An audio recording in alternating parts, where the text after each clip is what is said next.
Hello drone racers, this is the DJI Phantom 3 SE.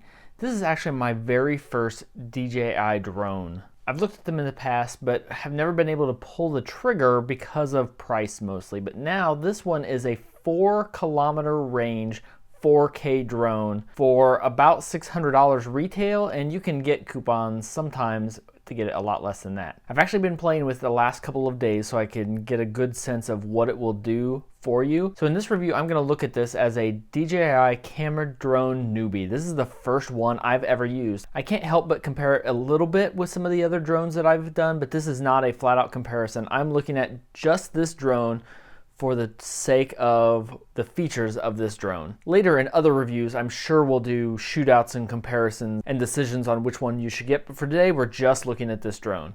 And I'm gonna start by showing you my favorite thing about this drone. And this is it. It's the box. This box is amazing. I was actually showing you the wrong side. This is the side you open it on. So here, I have opened this, as I mentioned, I've been flying it around, but I've got everything back in the box like we're doing an unboxing, partially because I've been keeping everything in the box. For some of the other drones, I've actually reviewed aftermarket boxes and packages and backpacks and whatnot, but this box is laid out so well that unless I plan on really traveling with this, I'm just gonna keep it right in here because everything fits back in very nicely. So you'll see here the drone itself has notches for the legs to sit down in, which provides space for the camera. There's a nice notch space for the radio that the drone helps hold it in, and then the lid when it's on top holds the drone in place and holds, it's all form fitted for the radio to fit right in there. There's a section right here where the props which come in a bag fit and lay nicely perfect here on the bottom. You could even put more on if you'd need to for some reason. It shipped with the battery in the drone, so I've just left that in here, but say you want to buy several more. Well, if you have extra batteries, you can have the extra batteries, and there are slots up here that will hold the batteries. There's actually 3 of them, so I've got it there in one. There's another one here that it fits right underneath there, and then the top cardboard that I took off even has a cover over here to hold this and keep it in place so you can carry it around and not worry about the batteries.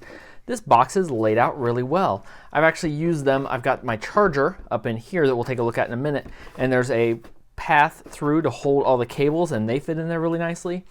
It's just a box, but it's really, really nice. So I look at that as actually part of the value. You could save yourself $30 to $100 on a box and a carrier just for this, because you could get away with using this for a while. Eventually, it's cardboard, it is going to deteriorate. But if you are an occasional flyer, you can keep it in here for a long time. So now let's actually take a look at the drone itself. In the box, as I mentioned, you get the drone. So the quadcopter is in place and it has covers on it.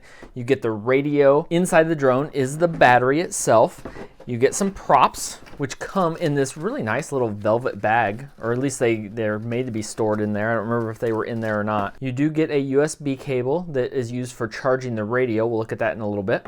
And then, as I mentioned, you get a charger. Mine has a US connector on it, and it has this really weird little charger on it, but hey, it definitely works for charging the battery when you take it out of the drone or charging other batteries.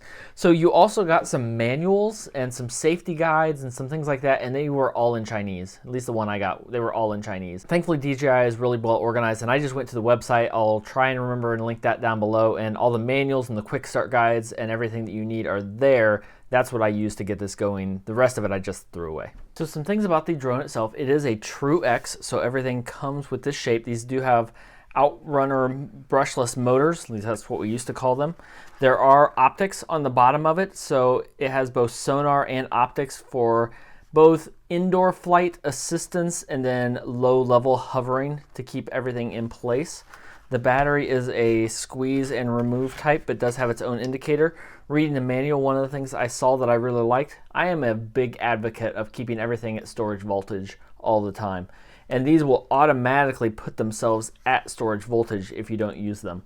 By default, they will wait 10 days. Apparently there's a timer in here, and then it will reduce its power down to half voltage, which will really help keep it be a good long life battery. The other thing though is if you plan on using it in 2 weeks, you need to make sure you charge it right before you use it, because if you've waited and haven't used it in that long, your batteries will be at half voltage, which you're not going to want to fly on. As I mentioned, this comes with a 4K camera, and not only is it just a mount, there's also is a really nice cushion level on here. The mount here does have a USB port, so you can power this on and connect it to USB, and it will access the SD card, so that's kind of nice. I found I prefer actually pulling out the SD card, at least for now. But it does come with a gimbal protector and holder too. That's one thing some of them haven't come with that I didn't like. So you actually just it's hard to do on camera with one hand. So you just kind of squeeze the side here and slide this off. And it's hard to get on the first time you're doing it. Also, there is a lens cap here. It's a really weird, it's like a whole lens cover. See how big that is? The first time you try and take this off, it's really difficult, but don't worry, it does get easier as you go. And after you take it on and off a few times, it's not too bad.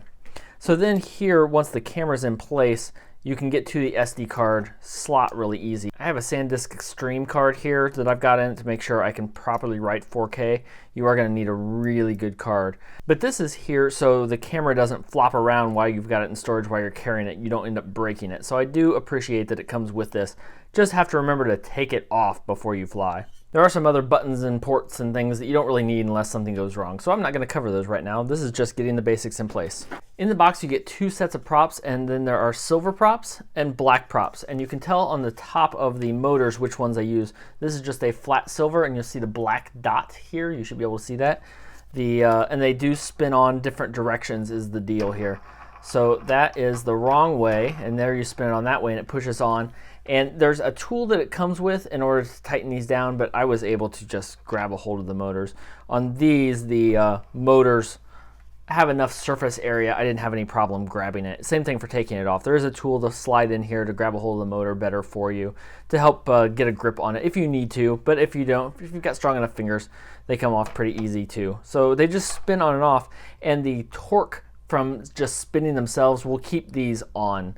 If you're coming from racing drones and you're used to having lock nuts, I hate lock nuts. You don't need lock nuts. When you have reverse spinning props, they work the right way. It doesn't take much pressure at all, and they're not gonna come off. These are gonna be just fine. So here's the radio, and I like how the carrier kind of folds out of the way. This is the phone carrier, and it's made so it can be really, really big. There's a button here on the side to release it, and it's spring-loaded apparently. So that will fit a very large device. Like, it won't even fit all on screen. Here, how about that? So that will fit an iPad mini. It might even fit a full-size iPad sideways. It's really, really large. But then for your phone, it also has these little pop-up notches. So this is what I have been using for my phone. You'll see when we go outside. So those go up, and then you put your phone here, and you slide this down, and it'll ratchet, and then you hold it and just get everything in tight. So then your phone is what you will use with this to be able to see where you're going, the FPV, the status of the device, and all of that kind of stuff. Then there aren't too many other switches. You have your gimbals here, and they are very traditional, non-exciting gimbals, but they work, they function for what you need here. There's an on and off switch.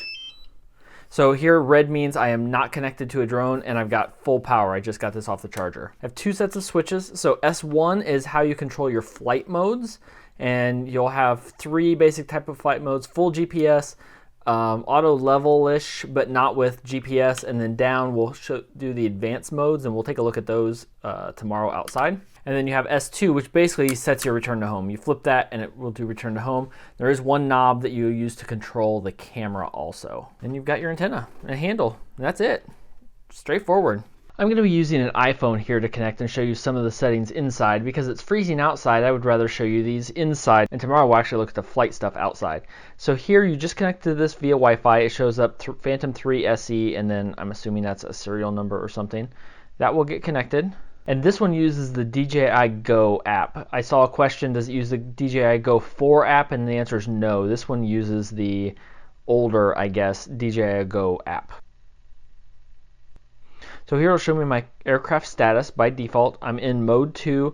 My flight controller batteries, everything's good. Radio channel quality, aircraft battery, everything. Outside temperature, it's warm-ish inside here. Shows me my capacity on my SD card, so it shows me that's all in good shape. And then I've got the app itself. So within the app, we have a number of things. First, along the top, it shows me which mode I'm in. I'm in P mode, so this is the full GPS flight mode.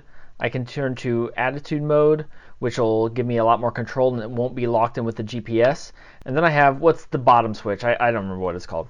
But that adds, see the difference here? On the left there is a drone picture, and then if I flip it up, it goes away. So that gives me my more advanced flight options. My point of interest, my waypoints, my follow me, my home lock, and my course lock. And we're going to try some of those tomorrow so you can see what they look like. I'm not going to do all of them, but I'll use the ones that I am likely to use. Mainly the waypoints and the follow me are the main ones I'm interested in. Here in the upper right, there's 3 dots, which gives me a lot of my advanced options. So starting at the top, I have main controller. Here I can set it so home point can be where it takes off, which is good. But sometimes you're walking and you might be flying with it and you don't want it to go back to where you took off. You want it to go to where you are now. Here's where you set that. This also is how I set the multiple flight modes. There you go. Positioning, attitude, and function mode. So function mode is the one that gave me those advanced options. Can set my return to home altitude, which is good because where I live, the 30 meters that it defaults to isn't always quite enough. There are a couple things in the area that, depending on where I'm going, I might want to clear. So I've set that to 50. Beginner mode is kind of nice if this is your first one and you're getting started. It keeps it from going very far, because the last thing you want to do when you just get this is take off, fly it away, don't know where you're going, don't know how to return to home, end up losing it. That would be bad. So get used to it, start flying in beginner mode, learn the controls. If you've never flown a drone before and you're not used to keeping it tail in and different modes that you need, switch to beginner mode, but then once you do, get used to that, turn it off. So I can set the max flight altitude. 120 meters is what it defaults to. That's about 400 feet, which is where you want to be maximum legally-ish in the US. It will go up higher than that. It will go up to 500 meters, but 120 if you're flying in the US is really as high as you should go. Enable max distance. So this defaulted to on. It wouldn't let you fly it more than 480 meters away. That's a pretty good distance, and most things you want to do should be within that distance. So you could leave it on here so you don't accidentally go too far away.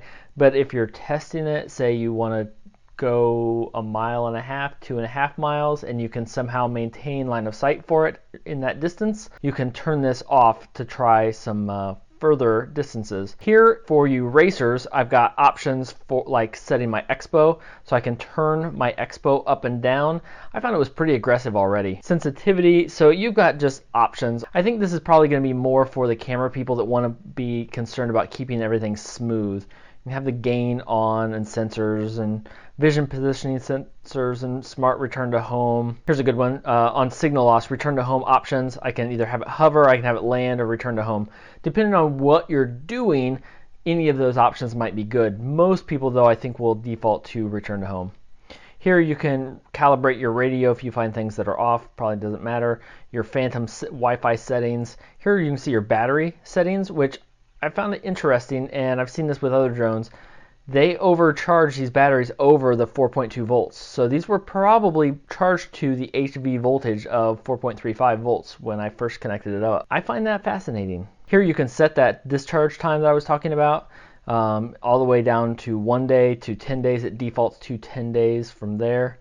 And it says my current status is normal. You can control more things with the gimbal. The one thing that I thought was interesting was enable upward gimbal tilt. I could see times where this would be interesting if you want to be able to fly and actually look up.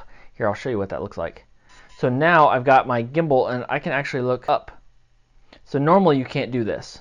Normally it won't go up, it'll just go down. And I'm just doing this by holding my finger on the screen and angling it. The problem with going up is if you've got it up, looking up, and then you tilt the quadcopter forward to go forward, it's about at its maximum. It can't keep that angle anymore, where if it has been forced to stay level and then it's off and it's reset at this point. If you have that turned off, and we turn that feature off, so now the most it'll do is stay level. Okay, I can't look up, but now I'm tilting the quadcopter forward and you can't tell. So I've got to go further forward than the quadcopter will actually angle. I've got it angled way, way forward. You can't see that. because this gimbal's keeping it level. So you probably just want to keep that on the default unless you have a specific reason to change it. So here I kept mine on metric because that's what we discussed since we're international here. So some other things we've got here, I am in video mode. Right below those three dots you see a video camera. You can switch it to photo mode and just click the dot and take a picture. Here in video mode though, I'm going to start with below that I've got the three sliders, and here's where I set probably the one of the things that you're going to want to do. I'm on auto. I am not a photo guy, so I'm just going to keep it on auto exposure and shutter and EV and everything. You can set it to manual, but then under the picture, probably the one you're going to look for the most is video size. I double checked, and this 3840 by 2160 is what we would consider standard 4K, and that is at 30 frames per second. There's actually a wider screen format that you can do that will include more pixels, but it can't do that at 30 frames per second. So I think most people are probably going to want this either what would be 4K 3840 at 30 frames per second, or down here on 1080p, then you can set it to 60 frames per second. So I think those are probably the two most common settings that people are going to use. Here I do all my videos in 4K, so I'm going to set it to that because that's what I record at. Along with video size, you can also set it to NTSC and PAL and change those around. Those used to be a really big deal. Anymore, most things will just auto-adapt and they don't matter unless you're using an old tube TV anymore. Color, you can do some fun things and play with the colors if you want to, but I just keep mine on normal. I know some photo people use some of these other settings because they keep more data that they can do in post-processing. I just want it to work. I just want to record it and post it and have fun with it. You can go back and hit the play button and see, here's the picture that I took just a little bit ago. Along the top it shows me my signal qualities. Most important for me most of the time is GPS is on 5 satellites, and I don't really care about most of the rest of them. It'll alert me when something's going on. Yeah, so now I've clicked in the lower left hand corner and brought up the map so it will show me where I am. It shows me both the quadcopter and the radio positions on here, and I can make some changes to here. On the left there's automatic takeoff and landing. I can turn on warnings, which is interesting. So I've got airports here. It automatically shows you the Class A airports, and it won't let you take off in those areas. But then you can enable or disable the rest of them. I couldn't get this to work. I have a heliport right across the street from me, and I turn this on to show and prompt and show up on the map, and it doesn't. So I'm not sure. You'll have to experiment with that if you want it to work. Here, if you are somewhere else on the map, you can click that and return to where you are. You can also change the lock. So now it's showing me the direction that the quadcopter is facing, and it is accurate. So the compass is working well. That's nice. I prefer north be north.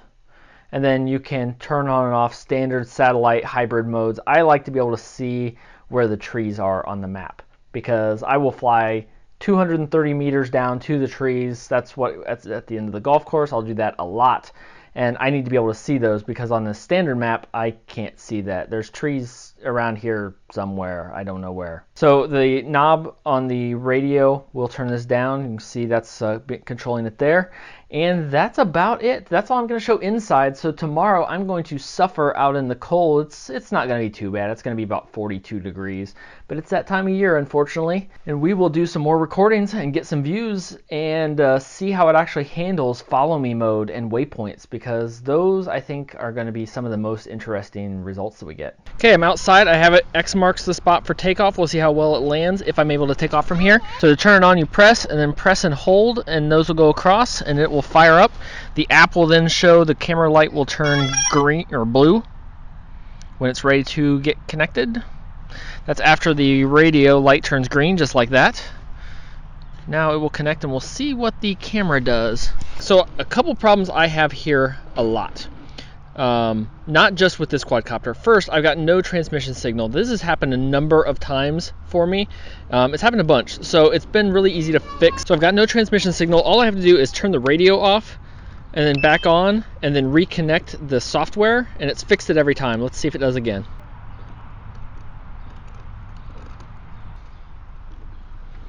Okay, so there we go. So now the software's back in and I have video. So that fixed that. And that's happened a couple times. It fixes it for me every time though. But now I have a compass error, which happens for me here a lot with lots of quadcopters. It's not just this one. So I'm going to try and calibrate it here. It probably won't work, and I might have to take it out on the golf course, which does take care of it for me.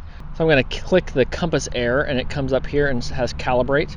So we'll see if I can get this while I'm just standing here. I'll pick this up and just start spinning it around.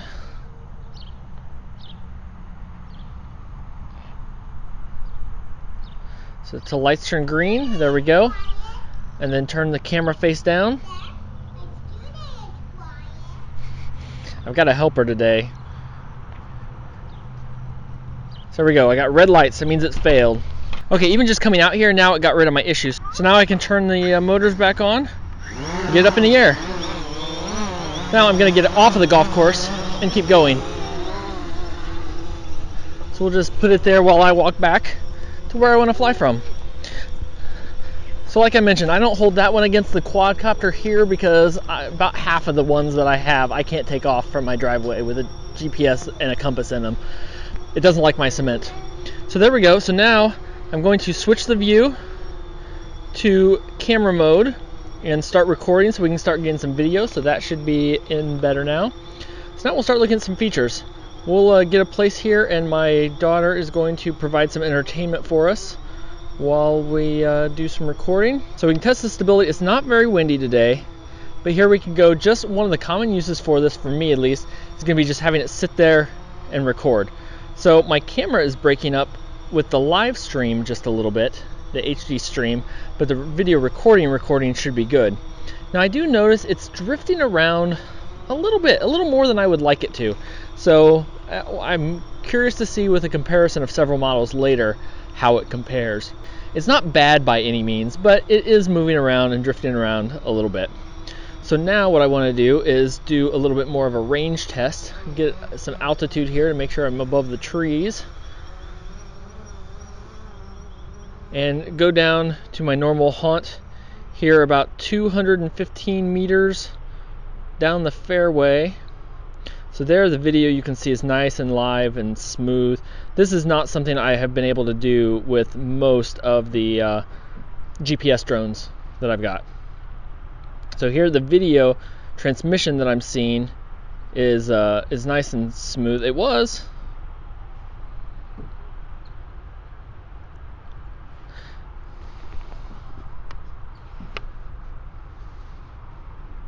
So there we go. Now that it's settled down, it's in place. There I'm at 220 meters. I can look around. The video transmission is really nice and smooth. I'm sitting at 37 meters just above the trees. I'm not going to do a full range test today because I am in a residential area. I don't want to fly it above everybody and the people that are here.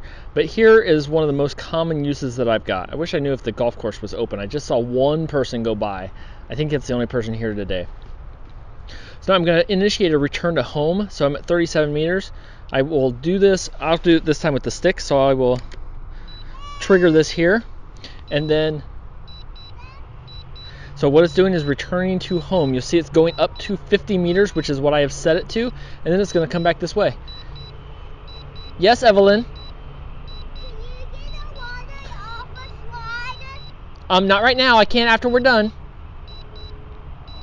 So there it is, it's coming right back, and so it's coming back to, you'll notice, where I took it off from. But in this case, that's not what I want to do. I'm going to cancel the return to home and let it go back, and it'll just stop and sit there. Now what I want to do is change it. So I'm pressing the three dots up here. I'm going to go over here and I press the little quadcopter picture, and here I can now say set current position as home point. And I will do that, and now I will do a return to home. Do this time on the screen. Now it's going to come over to me because I don't want it to land out on the golf course. That would be a problem because there might be golfers out there. I'm over here and I want it to come to me. So what it will do is, it's still at 50 meters. It's going to fly over and it's just going to sit there for a while, because usually by the time it gets back to you, if you've lost signal, if you've lost your radio, you might be able to take control back and you might not be done flying. So in this case, it's going to fly up there and then it's going to land. I'm going to tap to cancel landing. It's coming down, but I don't want to do that yet. I'm not ready for that. So what I'm going to do is fly it away a little bit, and we're going to test some of the other features. So here now I have got myself in the view. I'm at 16 meters. So now I'm going to flip this S1 switch down here to the bottom. That will activate on the left hand of the screen the advanced maneuvers. I'm going to try follow me first. GPS signal is strong on both. That's good. 60 meters, so I'm going to apply. So now what it should do is just track my movements. I have found this to be hit or miss. I'm going to guess because this is some new firmware, it's not as good as it will be in the end. But most of the time it works, and sometimes it just doesn't do a great job. Here it seems to be doing a pretty good job. Please don't play in the dirt. You're gonna get all dirty. You just took a shower. Stop. So here we're gonna go and just do a little bit of a walk and see how it does. I will hide this part of the screen. And here it seems to be following me pretty well. It's turned for the angle that I need, and it should also follow me with my path a little bit. Now it's not very close in this case, but it is coming with me. Here we go. There we go. It's doing a pretty good job. You see it? It's following us. So now let's go back this way. Now let's see, I haven't tried this yet. How close can I get it and have it keep following me? So it will let me rotate it. It'll let me go up and down, but it is maintaining its distance. So what I want to do is stop this.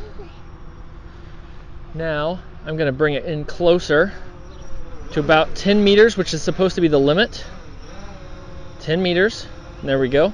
So now I want to do it again with follow me, apply. So now we have a little bit better view. Can you wave? That is our house. So now, I don't know why it just did a rotation, but there we are. So now I'm in follow me mode, and we'll see how well it does. Not great. I'm gonna say for the SE, follow me mode needs some work, because I don't have a great GPS signal here. It's there, I am just a little bit in the corner. Follow me mode doesn't do a great job. Maybe I'm not going far enough. I'm not sure what the deal is, but it does not follow me the way I would like it to. Not really a selfie view. So I'm gonna exit that. Sometimes it's worked really well, other times it hasn't. Waypoints are interesting on this. So I've got waypoints, and here, what you have to do is I can't click the map and just say go here, then go here, then go here, and have it go do it. You have to pre-fly a flight path, which is good and bad because you know it's gonna work, but you also can't tell it to do something that you haven't flown before. So here I've got some preset flight paths. I've got some favorites here, and I will just have it go for one that I did earlier this morning. I will select that and apply. It shows me on the map where those waypoints are, and then I will apply. So here it will go do it, and it will execute this flight path. So it's pretty slick if you want to scout something out and you want to make it repeatable. It will do it over and over and over. So there it's going to fly to the start point. It knows the orientation that I had on it the first time I did it, because I was standing out there when I tested it. And now it's going to go, and it's going to do a nice cinematic rotation to where it's trying to go. So it gives it a nice view, and then it'll go on to the next point, and it'll do a nice cinematic rotation, hopefully there's no golfers, to where it needs to go, and it will just execute this path. So I can't tell it on a map where I want to go. What I do is fly to a point and add a waypoint. So let's bring it over here and we'll make a new one.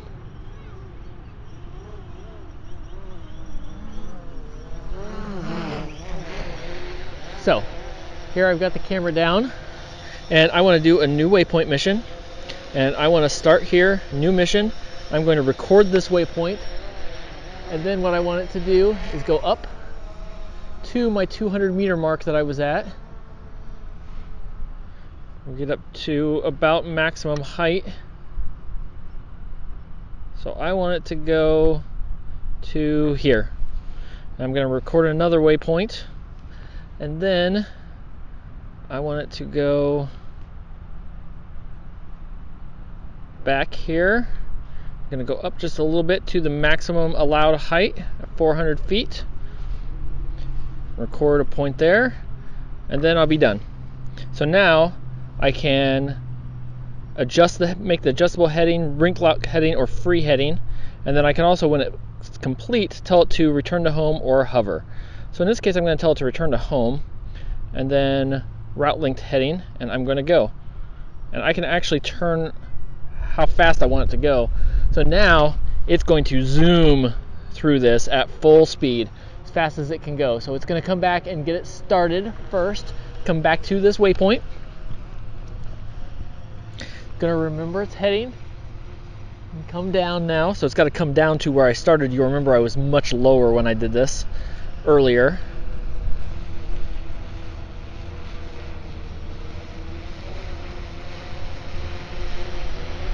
There we go, that's about where it was.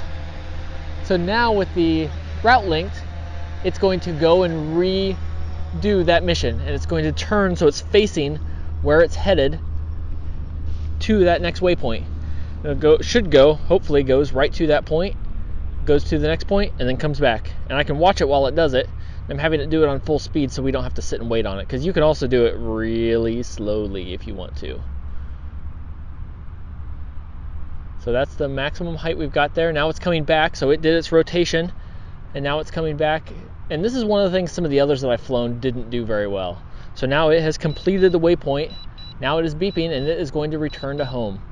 It's going to maintain its current altitude for that because I have it set to do that at 50 meters, and it'll be done. I'm actually going to cancel that for now, have it come down, and we'll try the next thing. I want to do a point of interest rotation. So I'm going to set it, so I want to set it as the center point first. I'm going to get it right above me for that. So here's where I'm interested in. And I'm going to record the point of interest. And then I set how far away I want it to be while it flies. 7 meters looks good. Set this center point there. What are you doing, silly? And now I will apply, and it will then fly a rotation around us, maintaining altitude and maintaining the camera direction. And hide that so I can see what we look like a little better. So what I like about this though is, to me, that is really slow and boring, so I want it to go faster. So now it's going to set and spin around its rotation point a whole lot faster. Now what I want to do is, for one of my kids' channels, is set it so they have a game. They have to watch the quadcopter, watch it spin, and see how many times they can watch it go around them until they fall down. I think that'll be fun, because at this speed, that's about the only reason you would do that. But it works really well. I got it a little bit off center, and I'm already falling down now. So I want to exit that flight mode. Now, a lot of quadcopters now have what they call headless mode, and they are absolutely terrible. So the problem I have now is this is facing toward me. Now, I've flown enough of these, I know if I push left, it's going to go to my right. And if I push forward, it's going to come toward me because I can see where the camera is. Here we go. What I want to do for course lock is set it so it is facing directly away from me, just like that. Now I'm going to enable course lock. Now if I push forward, it goes away. And if I push right, it goes right. But if I turn it so the camera is now facing toward me, I still push. Whichever way I push the stick is the direction that it goes. So now if I want it to go that way, that's that way. It's right on my stick. So I don't have to keep track of orientation. And this is headless mode, just like those cheap quadcopters have, but hey, it actually works. It actually works really, really well on this. It's messing with my head because I'm so used to having to keep track of orientation. You can do the same thing from the home lock. So it will keep track of what direction. When home lock is enabled, it will be in free mode. But it will go around toward the home point. So it'll keep track of basically the same way, but in relation to the home point. So if you found this useful, leave a like and a comment down below, and let me know which of these drones you're most interested in. What do you want to see a comparison with? Do you want to see it with a Spark or against the Show Me or the Up Air 1 that's even cheaper than this and might be okay? I don't know, I haven't tried it yet. But until next time, remember, it will fly when it's cold, but I'm going to go inside.